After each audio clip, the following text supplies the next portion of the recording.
Hello friends, आज की video में हम डाटा साइंस के अबाउट जानने की कोशिश करेंगे। आजकल सभी कामें जैसे message, mail, office work, newspaper, novels, books, online ticket reservation, ये सभी कामें हम अब कंप्यूटर या एंड्रॉयड की मदद से कर रहे हैं। पहले यही वर्क पेपर पे करना पड़ता था और इसे संभाल कर रखना पड़ता था।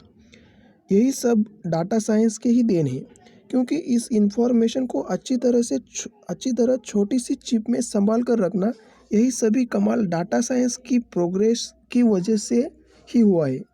इसी इंफॉर्मेशन को संभाल कर सीरीज में लगाने को हम डाटाबेस कहते हैं। चलो डाटा साइंस के डिटेल में समझने की कोशिश करते हैं। कॉम्प्लिकेटेड डाटा समझने के लिए डाटा साइंस हमें हेल्प करता है। इसमें business data, sales data, customer profile information, server data and financial figure, इसके कॉम्प्लिकेटेड डाटा रहते हैं।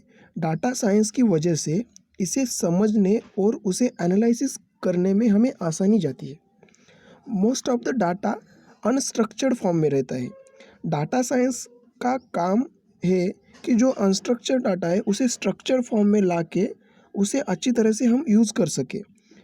यही डाटा का पैटर्न कंपनी में बिजनेस परफॉर्मेंस को एनालिसिस करने में बहुत बड़ा रोल अदा करता है। इसके आधार पे ही डाटा साइंटिस्ट कंपनी के बिजनेस को कैसे इम्प्रूव कर सकते हैं, इसके बारे में सोचते हैं।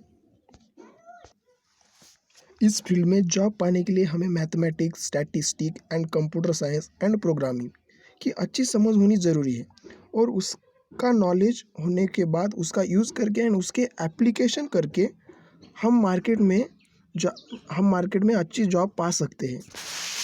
डाटा साइंस का अच्छा नॉलेज होने के बाद हमें बहुत सारे करियर ऑप्शन हैं। चलो देखते हैं कौन से हमें करियर ऑप्शन मिलते हैं डाटा साइंस का नॉलेज होने के बाद। तो लेट्स स्टार्ट नाउ। तो पहला करियर ऑप्शन है data scientist. As a data scientist हम कंपनी में काम कर सकते हैं। दूसरा है डाटा आर्किटेक्ट। आर्किटेक्ट में डाटा का हम यूज़ करके वहाँ पर डाटा आर्किटेक्ट की अच्छी जॉब पा सकते हैं। तीसरा है बिजनेस इंटेलिजेंस मैनेजर। बिजनेस में डाटा साइंस का यूज़ होता है, इसलिए यहाँ वहाँ पर बिजनेस इंटेलिजेंस मैनेजर का हमें काम मिल सकता है। चौथा है डाटा इंजीनियर, और पांचवा है डाटा एनालिस्ट, और छठा है बिजनेस एनालिस्ट। सो इस तरह हम डाटा साइंस का यूज़ करके अच्छे जॉब पा सकते हैं। आशा करता हूँ कि आपको डाटा साइंस के बारे में पूरी तरह से समझ में आया होगा। डाटा साइंस समझ में आया तो चैनल को लाइक करें, शेयर करें, एंड ऐसे ही इंफॉर्मेटिव वीडियो के नोटिफिकेशन पाने के लिए चैनल को प्लीज़ सब्सक्राइब करिए। Thank you so much.